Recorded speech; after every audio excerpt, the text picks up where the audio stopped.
Hi, my name is Kevin McDonald, and I'm declaring my independence. Independence from what? Why, negative thoughts and energy, of course.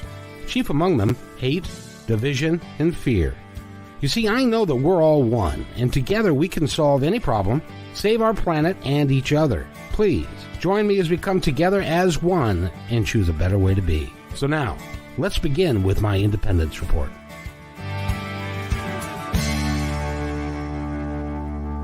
And welcome everybody to another episode of my Independence Report. It's Friday afternoon, and I'm just really excited to be here because we've been talking for a little bit. And first of all, I want to thank Tracy Lamore from Lamore Media. She's working with George Atkinson and others, and is responsible for bringing some really, really cool people to the podcast. And I thank her very much. I don't know when she sleeps, but she works continually. And today's guest is her name is Ruth Berkoff, right? Is Burkhoff That's correct? Right. Yep. Very good. And she is the female lead. Well, all right, she's the only female in it, but she's still the female lead of the short film that George Atkinson put together that is called Grace, and has currently won two acting awards, and is taking the festival, the music or the movie festival community by storm. It's becoming a really big deal in that, and the person who's got the lead, of course, is Ruth.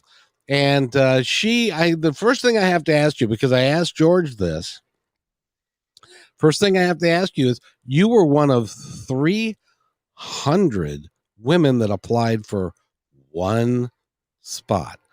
How intimidating was that? Well, not so intimidating because I didn't know there were that many people applying. Oh. I just got on with preparing for the role and then coming and doing the audition. If I'd have known there were that many people, I might have felt stressed. Yeah, well, it's, you don't get to see all those people because they come in at different times, I would imagine. But yeah. he was very complimentary of both your acting ability and it shows through in the short film Grace, the connection that you had with your co-actors. Tell us about the gentleman that came through the door. And I want to kind of keep this without talking about the plot a little bit, because I want people to see this film. Again, it's called Grace, but you had kind of a chemistry with your co-actor in this in this presentation, didn't you? Yeah. So what, am I explaining the story a little bit? Would you like me to do that? You can explain the story, but not. Let's do it as a tease so that people will want to watch it. Yeah. So I am the wife of my husband has motor neuron disease. What do you call it? ALS. ALS. Yeah. So I'm at home caring for him, and then there's a knock at the door, and it's an old flame inviting me to the school reunion, and that is the film. It's 17 minutes long, I think. Yes, and it was shot beautifully. I think George did a tremendous job of directing it and producing it, but the acting in it is just really riveting. I think riveting is a fair word. Riveting. I like riveting. Yeah, that's a good word. How did you feel about the film as it was being done? I know they shot it in one day.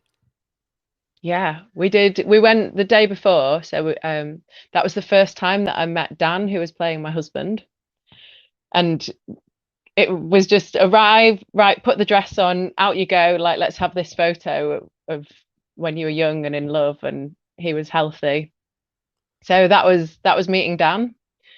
But I'd already met Garth, who was the guy who turns up at the door. I'd met him at the audition, and we'd also had one rehearsal. So I already had much more of a relationship with him than I did with my actual husband. So we had to catch up a little bit over the day and the night, and yeah. It was very touching, and also, by the way, the ending ain't what you think it is. So that's one of the things that was really cool about this film, is that you really didn't know what was going to happen until it happened, and at the very end. So I think that was by design, wasn't it? Well, actually, we didn't really know that the ending got tweaked in the last week, so that it was still getting rewritten. So, yeah, it's been a journey. Oh yeah. So you went into the project not even knowing how the ending was going to happen. I knew what the ending was going to be, and then it changed. Well, that means you have to be on your feet. Yeah, yeah, Have because to be. we learned a lot. We talked to a woman who'd cared for her husband who'd had ALS, and we were still discovering things up until the end, and that informed the direction that the film went. There's somebody that is close to this show. Her name is Natasha, and both her mother and her uncle died of ALS. And she's gone to some length about how difficult a time that is for the caregiver. Yeah. And did you do a lot of research into what ALS is and how much you have to care for them and all that? Yeah, I'm a massive researcher. If I'm going for it, I'm going for it. So yeah, I listened to a lot of podcasts. It took me a long time to find stories that weren't just like positive, because I knew at the end of the day that you're going to be having a bloody hard time. You put your needs on hold, but then a lot of people don't want to talk about that. They just want to talk about how rewarding it was. So it took me quite a long time to find the stories that I was looking for. My memory is also rubbish, so I don't know if I'm going to be able to remember anyone's names that I learned from, but um, I read a book by a woman who cared for a man who had ALS, and I listened to lots of podcasts. It was usually from the perspective of the person with ALS, so I did have to dig deeper to find the perspective of the caregiver, but I found enough to go on. And then we were lucky enough to speak to someone who'd had lost her husband like many years ago. So, yeah. I can only imagine how tough it would be to be a caregiver, because that's one of those diseases, and it comes through in the film, that nobody wants to be around somebody that's got that, because number one, they're scared, they're maybe scared they're going to catch it, and two, it's, what do you say? What do you say to somebody that can no longer move their arms and their legs, and it's a progression and a certain death? It's hard to come up with something positive to say about that. Yeah, and that's often the case in life. We don't know what to say, so we don't say anything, or we avoid certain situations. Yes, we do. So let's talk about one of my favorite subjects. Let's talk about Ruth. I mean, how long have you been acting? Listen, join the club. I've got so many fans. Well, that's why I was nervous to have you here, because you're famous. Oh, I'm only joking. How I acted when I was younger, it was my massive passion. I ended up going to a school I'm from Leeds in the north of England, and there was a school that had an extra performing arts course. It was still a state school, so I didn't have to pay to go, you just had to audition. And that was the school that Mel B, who was Scary Spice in the Spice Girls, went to. Oh, If you wow. remember the Spice Girls. Oh, sure. Well, Mel B is on America's Got Talent now these days. She's doing some quite cool things at the moment. I watched an interesting film that she made about domestic violence, actually. Oh, wow. Yeah, she's cool. She's cool. She left just the year before I started. So that was my passion. Like, that was all I wanted to do when I was younger. And then after my dad died, I just sort of lost my interest in acting. I think I just didn't have so much to give. So I stopped acting for a long time, and I only got back into it when I was 30. So, Well, first of all, I'm sorry for your loss. Thank But you. it happens to all of us. And It does. yeah, so I'm glad you regained your passion. Yeah, me too. because you are extremely talented. And you deserve to be heard, and you deserve to be on the stage. Now, got to ask you though, which do you prefer? Do you prefer stage acting or movie acting? Do you know, Kevin, if you'd have asked me that question like 6 months ago, I would have said stage. But the tables are starting to turn a little bit now. And I did, like, when I was doing this day of filming, I was like elated. The filming went on late. It was a long day. You know, we were tired.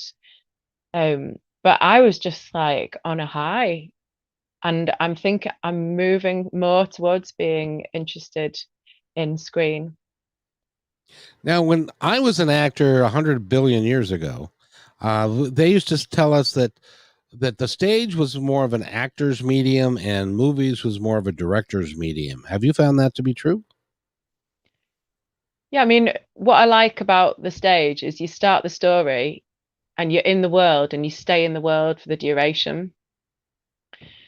Whereas when you're doing filming, it's start, stop, start, stop, start, stop. So you don't live the journey like you do on the stage. And when you're on the stage, I don't know. Yeah, the director has a lot of the film is the director's vision. Whereas on the stage, I think maybe you can take a few more freedoms and risks as an actor. Can I tell you a real quick actor story? Yes, please. When I was in college, I was in Fiddler on the Roof, and it was a college production, and I was Lazar Wolf the Butcher, and in scene 4, I'm supposed to be center stage, downstage, and as the curtains open, I'm supposed to turn to my right, and Reb Morka, the bartender, is there, and I say, Reb Morka, a bottle of your best brandy. And the in those days it was not a electric curtain, but it was one of those pulley curtains that you had to pull. And the stagehand was there, and he was the assistant director. And we all take our places, and I realized that Reb Morka isn't there. He's not where he's supposed to be. And I said, Joe, he's not there. Reb Morka's not there. And he doesn't say anything. He just gets this really big smile. Then he opens the curtain.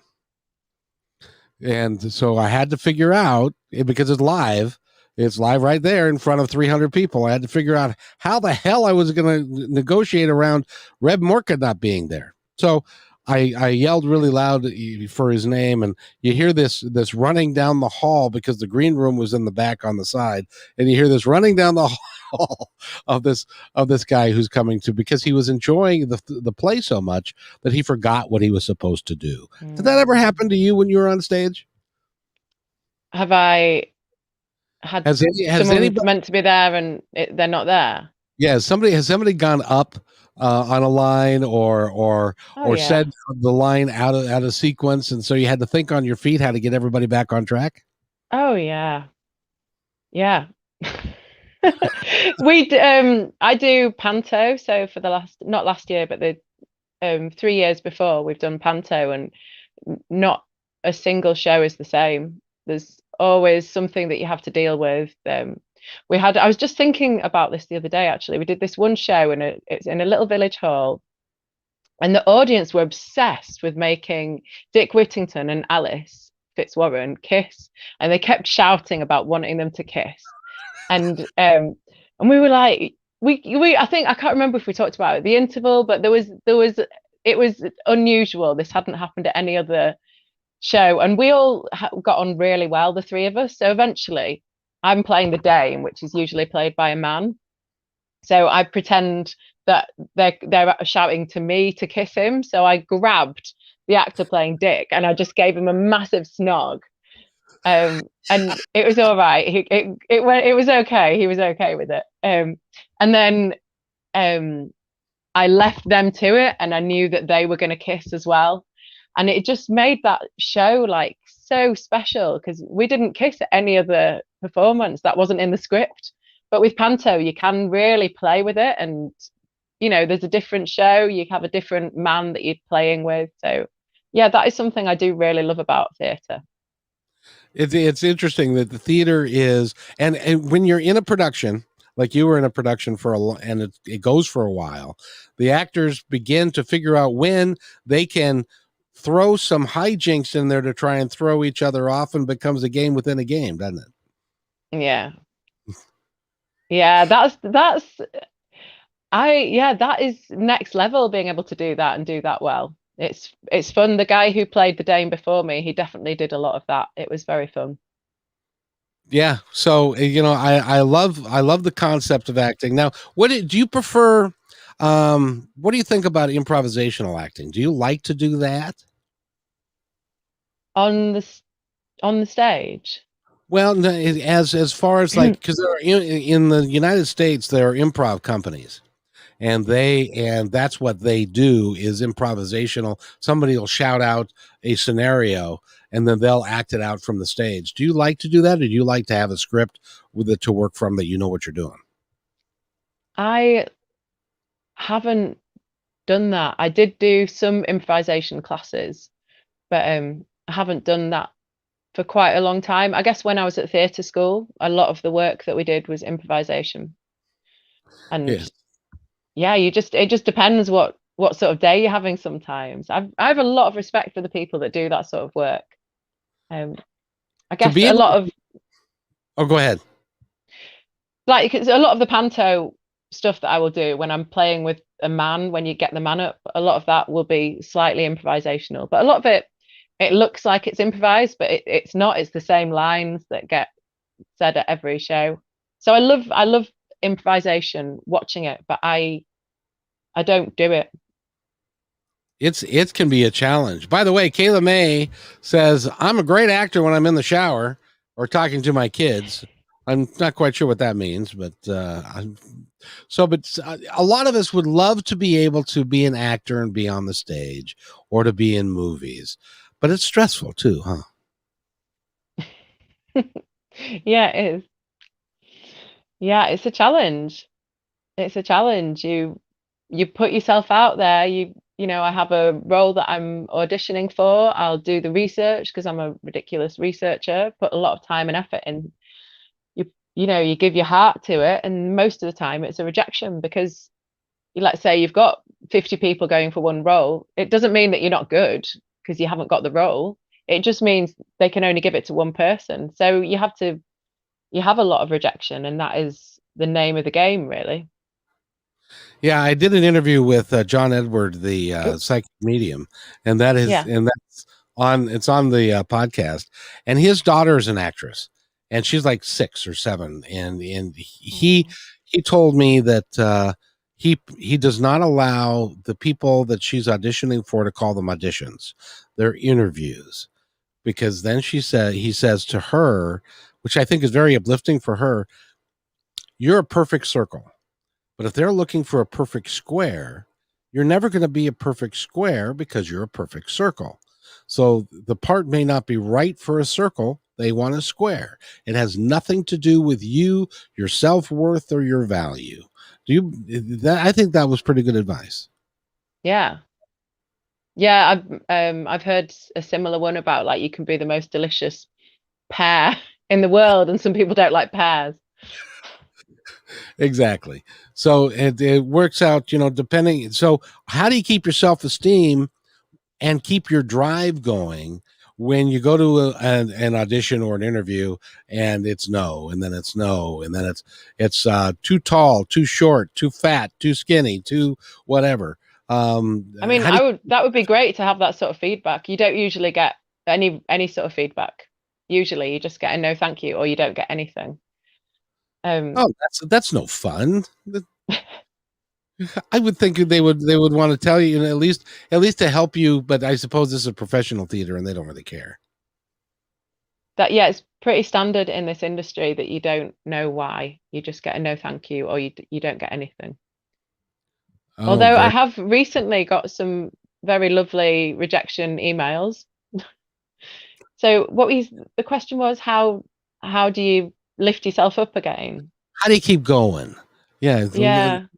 And go to the next one and go to the next one. Although I have to tell you, if you're starting to get this is kind of an odd way to look at it, but if you're starting to get rejection letters, that means you're coming up in the world, because they might want to use you again. They think you're good enough that they might want to use you again for a different project. So they want to make sure that you understand that it wasn't you being a lousy actress, that it just the part just didn't fit. But they might want to use you for something else. Yeah, I mean, I've got roles before where I've been up against people that are really, really talented, and I've managed to get the role and they haven't got the role. And I know it's not because they're not good. That was when that happened to me a few years ago. That was the first time that I was like, oh, just because you don't get it doesn't mean that you're not good. It's just because they can only give it to one person. So Exactly. how I lift myself up afterwards, like lately it has got me down a little bit, so I have just sort of taken a little step back and do the things that I love to do, and then work on making my own work, so just writing monologues or just remembering what I want to do, and also having fun and seeing people that care about me and love me whether I act or not. That reminds you that you still have value in the world. As a matter of fact, you put up a monologue today, as a matter of fact, and I actually saw it already. Where can people find that if they want to go look at it? I have a YouTube channel, so if you look for my name, Ruth Burkoff, I think there's only one of me. Then there's a couple of monologues up there. There's my show reel, and there's a scene that I wrote and filmed with a friend last year, and I think there's one improvisational thing from when I was at theatre school as well. So It's interesting, as I was doing, because I like to do research as well on you and or on people that I'm going to be interviewing, because I yeah, want to make sure that we get the right information out. And there was another Ruth that was on the page that had a brain hemorrhage. Now, stop me if you've heard this before. Had a brain hemorrhage when she was having an orgasm, and it caused her to have major headaches and stuff. I don't know. I didn't know whether that was real, or whether you had anything to do with that, or that something that you were playing with. I had no idea. where did you see that? I Googled you, Right. and it was right there on Google. Yeah. It was the number one, but I don't know if that had Yeah. anything to do with you. Oh But yeah, that is yeah. me. In 2017, I think it was. It's 4 years this May, so only just 4 years. I had a brain hemorrhage, and yeah, brain hemorrhages either tend to be triggered by straining when you're doing exercise, or straining on the toilet, or orgasm. So that's what happened to me, and that put me out of action for a little while, but then I got back on it. Well, thank God. A brain hemorrhage, you can die from that. Yeah, I had the least bad kind of brain hemorrhage. That's fortunate. That's fortunate. So I had no idea whether that was you. The picture kind of looked like you. So, but that was, well, I'm glad you're better now. And you're all done. The prognosis is that you're fully healthy, right? Yeah, that's what they said. I had a perimesencephalic subarachnoid hemorrhage, which is the best type. And the consultant said to me, you're in a better position than me, because we've looked inside your brain and we know there's nothing else hiding there. So with the type that I had, there's no increased risk of it happening again. Oh, that's awesome. And Kayla also says that now, throughout the course of our little chat today, we'll have people that are listening that are just going to come in to make a comment, and some of them may ask you a question. We'll see. But always keep going. You're one in a million, and you're going to do great things in life, Ruth. So and then she also says, "Wow, girl, you're meant to be here," which is, I think, absolutely true. So, Thanks, Kayla. May. yep. And so it's great fun. And in addition to being an actor, you are, and by the way, and I'm never quite sure about the term. Should I call you an actor, an actress? What should I call you? Actor. Okay, perfect. But you're also a massage therapist. Yes, I am. When did you get involved with that? Oh, now you're testing my memory. Um, maybe, oh no, my memory's so bad. I think it was maybe 2011 I started training.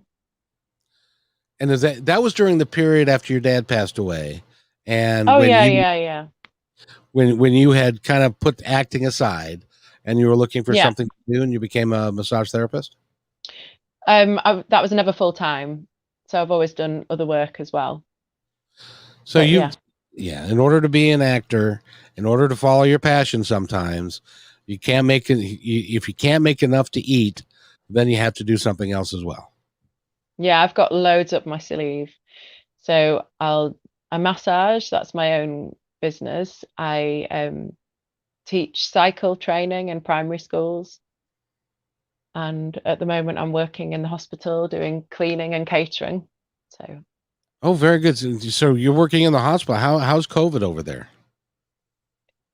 I am on a liver transplant ward.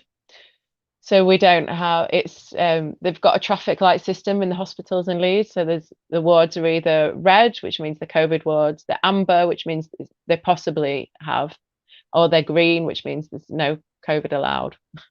And I'm on one of the few green wards. So I got lucky, really, the ward I got put on.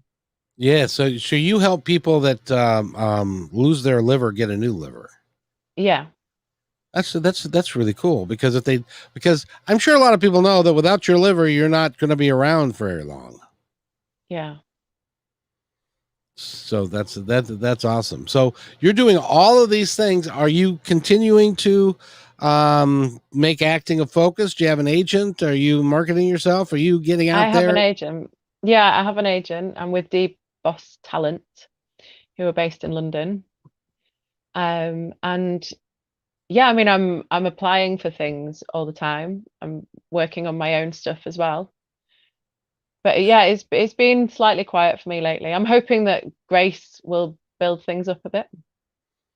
I think now I know that George has been nominated in the director category. Have they gotten to the point where they're doing actor awards as well? I'm not sure which festivals we're going to yet. I haven't heard, but he said he's put me forward at a few for best female.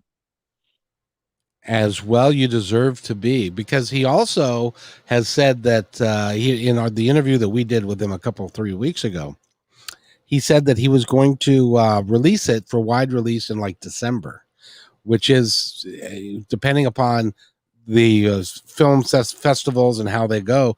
But to put it out there in December generally means that it's good for this year and it's the end of the year, so that stacks up well and you could end up being nominated for an Oscar. What do you think about that? I I don't know.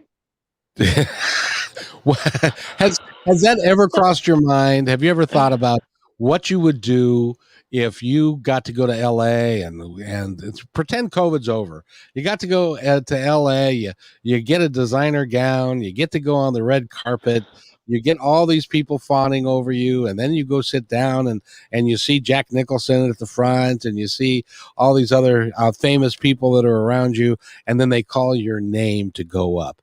Would you? I think I would need to have like some Depends or something on for that, because that would be really a unique experience. What do you think about that? Have you dreamed about that?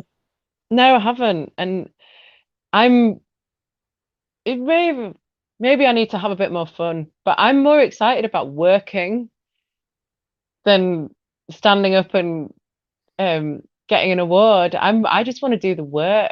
I would if that is like when I was on that set with George and the team, I was just like so happy that I'm much more excited about doing work than I am about putting on a fancy dress and walking along a carpet. Although I'm sure if the time came, I would be absolutely just like, ah! Well, you But know, right now, like, I just want the work. well, the cool thing about that is that when you become when Ruth Burkoff, award or Oscar-winning actress, you can put on your resume. It changes your world entirely. Yeah. Because then people start, like sending you scripts Mm. rather than you having to audition for stuff. They send you parts that you can play and stuff like that. So I really wish you well in that. And I think this is gonna be a great year. It's gonna be a great year for George and for you as well, because your acting is superb in Grace. Thank you. Now, there was something on your resume that I wanted to ask you about, and that was something about knives and sharp weapons and stuff. You've really done your research, haven't you, Kevin? Well, well, yeah.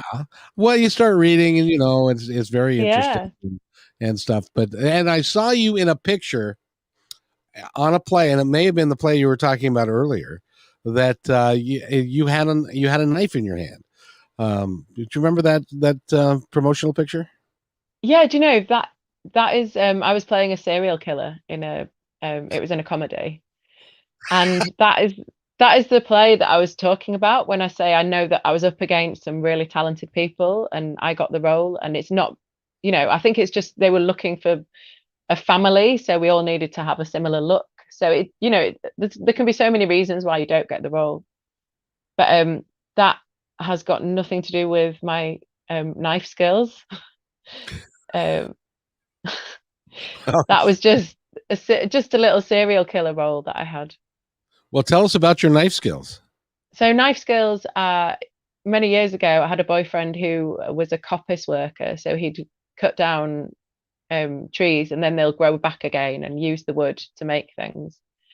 So I just got into that world a little bit. So I developed axe and knife skills, and I just really enjoyed whittling and making spoons. And I got a bit obsessed with making wooden hearts. Oh, wow. So you So are a multi-talented, multifaceted person that it sounds like that you're enjoying life and having a great time with it. I like to keep busy. Oh, that's great. That's great. So, how Have you we ever do? tried whittling, Kevin? I imagine you might like it. Well, funny story about that. I used to pick up knives and stuff like that. I kept cutting myself. So my sons, who were younger, said, "Dad, you can't play with knives anymore because you're They gonna." confiscated your knives. They did. Mm. They wouldn't let me do any of that anymore. So I do this. This is what I do for my hobby and my passion, and I just love, because I love talking to people like you. And you've got a wonderful smile, you've got a wonderful disposition, and you're trying to make a difference in the world. And I just really, I really appreciate people like you. Yeah, well, I've seen some of your stuff, and I know you're very passionate about making a positive difference in the world as well. So I'm thank you for tired having of. me on. Oh, you're more than welcome. I just got to remind you that I live in the United States of America, and up till really recently, this has been not a very nice place because of there's been a lot of hate, division, and fear over the last 4 years, and we're just kind of getting out of it now. And this is the type of thing that really needs to happen in my country. I like to think that you guys are a little bit more evolved, and I'm going to come over there and visit you in the next year. Oh, are you? Yes, my son. My son is in the Air Force, and he just got new orders in January. He's going. Apparently there's an Air Force base just south of London. Right. Now, where is London in relation to where you are? It's south from me as well. So And then, of course, he said, um, the military or the Air Force base is 4 hours from Liverpool. Now, do you have any idea why I would want to go to Liverpool? are you obsessed with the Beatles? You're pretty smart. Yes. I have to go see Abbey Road. I have to go walk that crosswalk. I have to go see Paul, where Paul grew up and where John grew up and where George grew up and where Ringo grew, all that stuff. It's part of my nature, so I'm really going to enjoy. And you know what I really want to do is to go to see your pub life, because I was in the restaurant business for a long time, and from what I Right. understand, that you got some really unique pubs and stuff like that, and what they do. Yeah, and they're all quite different. So, you go to one pub and the pub over the road might have a very different feel to it. So, Oh, yeah. that's cool. And a lot of them, you don't have a lot of corporate, or well, you tell me. Are a lot of your pubs corporate, like they're all a chain? And see here, most of the bars are like chains, or are they family owned and proprietor owned, and that kind of thing. They've got a smaller and got a homier feel to them. A mixture. Yeah, it's definitely going more in the direction of more chains now. Oh, very good, very good. I do have to ask you though, as an actor in movies, and more so in movies than on stage, there are some roles that they demand certain things from their actors, like nude scenes and that kind of stuff. Have you have Yeah. you have you thought about what your response would be if somebody came to you and said, "I want you to do this role, and you have to do this scene, and we'll pay you $3 million to do this role." What would you do? Oh yeah, I'd do it. That makes I'm sense. not I'm not really particularly shy. I've done quite a lot of life modeling, and Oh, so really? I've I've done one sex scene and a bit of kissing and stuff. Yeah, that strangely that isn't something that particularly bothers me. What's it like doing a sex scene, and do you have to like your partner, or is it just an acting job?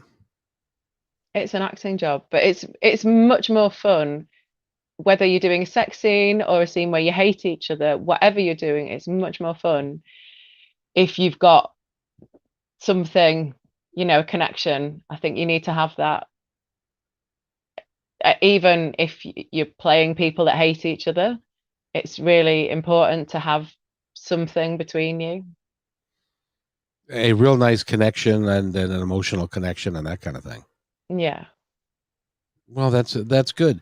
Do you have any questions for me, or what we do, or anything like that? Oh, you're putting me on the spot now. Of course I am. That's what. What's the your favorite sort of person to interview, or what is some some of your favorite moments, or what is it that you love? That was quite a lot of questions in one. Yeah, it is. Well, to be honest with you, not that I would ever be done. I hate that saying, because why would I be dishonest? Why would I be dishonest with you on purpose? But no, I love interviews like this, where I can talk to you, about your passion, your life, because you're living a dream that a lot of people have given up on, including myself. I could have been an actor when I was young and could have kept going, but then I thought of the, like in the Screen Actors Guild, there are so many SAG members, but so few of them actually make a living. And it's expensive, and the drama of going to auditions and stuff like that. And a lot of us give up on our dream. And it's great to meet people that are pushing through and not giving up on their dream. I know you kind of discount that. You, by the look on your face, you're kind of discounting that you should be somebody that we should look up to. But I really think we should. Yeah, I mean, for a long time, I wanted to be acting, and I wasn't sure if I was ever going to go back to it, and it was always there, this thing that I knew I wanted really deeply, and I wasn't doing it. For a long time, I was gardening, or I was working in a charity. I was whittling spoons, whatever, all these other things. But it was still, it was there. And it was only when one of my best friends died, it's like my dad dying that sort of got me out of acting. And then it was one of my best friends dying that I was just like, you never know. It could, that was just out of the blue. It was a road traffic accident. So, Oh. it just really made me be like, what am I waiting for? It could just happen tomorrow. Like my death just came right in front of me. So I started learning guitar. I started looking for acting classes, and I just went for it. And a little bit, I suppose, my dad was a very talented artist and could have been a really good writer, and he just didn't really do it. He didn't, he ended up being unemployed for a lot of his life when he was my dad. And part that's sort of driven me as well a little bit. Like I don't want to have potential and not go for it. So there's like Ben and there's my dad, and I'm just like, I just I don't know. I don't know if there's an alternative now. I don't think I can not do it anymore. I want it too much. I love it too much. And that's why, well, you and I have a similar story about our dads, in that my dad was, when he was in high school, he was what's called a scratch golfer. Do you know what a scratch golfer means?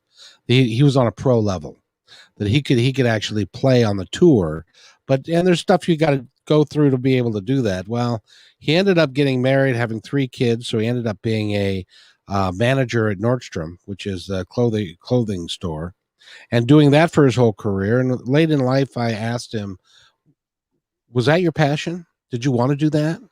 He said, no, I had to do that. I said, Dad, you spent your whole life doing something you hated. He said, oh, I had no choice. I didn't want to be put into that category of I did something my whole life, and then I look back and I have regrets. I want to leave this place and I don't want to have any regrets. Just I think like you. Yeah, absolutely. And when I thought I was going to die, when I'd had the brain hemorrhage, because I realized that's what had happened, I was like, well, I gave it a go. I was doing what I loved. Like that day, my last set I was doing, it was a street theatre job. That was all improvisation pretty much, at a holiday camp. And my last act had been dressed as a gnome and going around with this massive carrot, getting people to high five my carrot. And it was a little act that I made up myself. I'm just running around going, do you want to high five my carrot? And that's it. Like sometimes having a bit of fun with a dad. Like anyway, I had a little gag that I do with dads. And as I thought I'm gonna die, I was like, well, I did carrot high five and it went down well. But then when you recovered, you Yeah. determined that you never know when that day is going to come, and so live each day like it's going to be your last, because in fact one of them will. And One of them so will. live your life to the best that you can do, and to enjoy it, because you're not getting out of it alive anyway. So just keep Yeah, I know. Yeah, but you can't live every day like that. It's a bit intense. You need to well, sometimes give yourself a break and just watch Netflix. yeah, but you're still doing what you want, and you're doing great things. See, and that's why when I get deeper into an interview with someone like you, and I find out your actual motivation for why you do what you do, it can be very instructive to other people that are on the fence going, I would really, really, really love to be a painter, but I don't know. It's expensive to buy the paints, and I don't really have the time. And my husband thinks I'm an idiot, or my wife thinks that I should be getting a career and do it. It's important for us to all understand that we're only here for a short time, and to enjoy ourselves, and to do what's our passion, and to follow our heart. Yeah, it's a big drive for me. As well it should be, and I'm glad it is, because you can be very instructive to other people, because you've done well, and you're not near done yet. Yeah, I hope that's true. Well, see, you have the capability after watching Grace. By the way, we're talking with Ruth Burkoff, and is in the movie Grace. It is a 2 award winner. That's kind of nice to say. It's won 2 awards in the film festivals, and we're just getting into the film festival season, which is going to go throughout. And they are probably, I think George told me that the 25 or 30 different festivals that you guys are entered in, and Mm. Ruth plays the lead female in the 17-minute short film, and it really is a dynamic performance, and she does a wonderful job with it. And so you've got lots and lots of things left in you, and because of who you are, there's a lot of girls or a lot of women that when they're younger, they're spry and they're cute, but they don't necessarily have the acting chops to be able to do the types of role like this role that you did. You're a very pretty young lady, and you were playing somebody who was older and was kind of beaten down by life, and it showed really clearly through that performance of what that person who was an Alzheimer's caregiver was going through. You did a great job.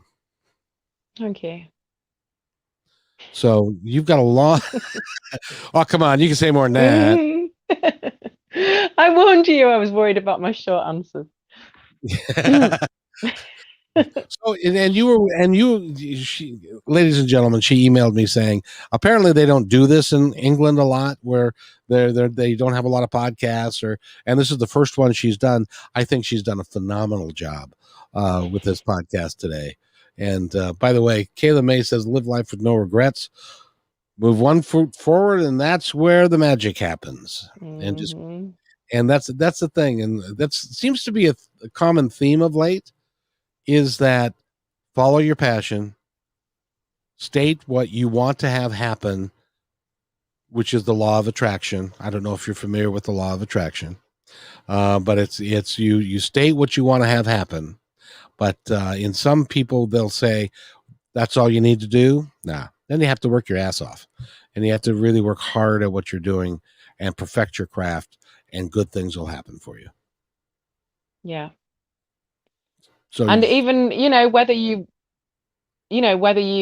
get on that red carpet or not, if you're doing the thing that you love, then it's a win. absolutely. It absolutely is. And I appreciate you taking the time to being here today. I hope you've enjoyed our time together. Yeah, I really have. Thank you, Kevin. You've made me feel very comfortable. Well, I'm a comfortable old man. That's all I can tell you. So now this is the part of the show where I like to tell you that you have a moment. Tell our audience anything that you would like them to know about you, about the film, about your career, or about life in general. It's up to you. It's open forum. I was worried you might do this bit.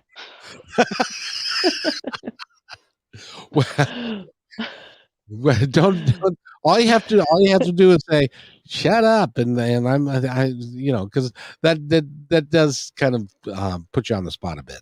And Yeah, you just have to be. I'm realizing I need to be my best friend, and I think I'm getting there to being my best friend, and there's still a long way to go, and you have to just have your own back. That's the biggest thing that I'm learning at the moment, because there's going to be a critical voice all the time or most of the time, and you have to be the other voice, have conversations in your head and just be like, listen, you did your best, even whatever, I'm still here for you. And I write this sort of thing down all the time, but it's true. You just have to have your own back and just get on with it. And you were worried that you wouldn't have anything to say. That was really, really profound. And I want to thank you so much for being here. I've enjoyed it. Go see. It's going to be in wide release, I'm told, by the end of the year. And this is Grace. It is a 17-minute short film. It features Ruth Berkoff and as well as a couple other actors. Who the gentlemen that you do this show with? What's their names? Who are the other guys in the film? Yeah, the actors. We've got oh God. No, I don't want to get people's surnames wrong. Oh, okay. Garth. Then don't worry. Don't Yeah, worry we've about got it. Garth. We've got Garth and we've got Dan. Okay, I will. I thought. By the way, as intricate as a role as a somebody with ALS can be, since you can't move anything except his face, his facial features, I thought he did a great job as well. As I Didn't thought all three of you as an ensemble were just magnificent. Yeah, I felt like the luckiest woman in the world working with those two. They were awesome, and I can't give away the ending, but the ending will surprise you. It surprised me because I thought it was being set up for a whole different thing. Yeah. So Ruth Burkoff has been our guest. Go see her Facebook page, and where would you like them to go to look up your work? I'm on YouTube, Twitter, Facebook, and I have an agent, the Boss Talent.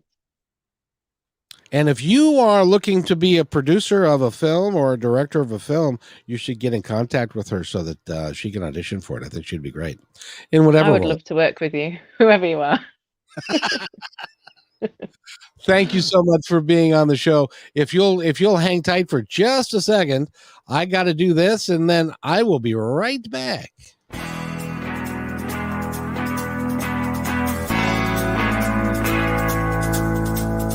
Hey, and thanks for listening to this episode all the way to the end. Hey, pretty cool. Hey, don't forget to follow us so you can receive regular updates and new posts. And remember, take care of each other because each other's all we got. See you next time on My Independence Report.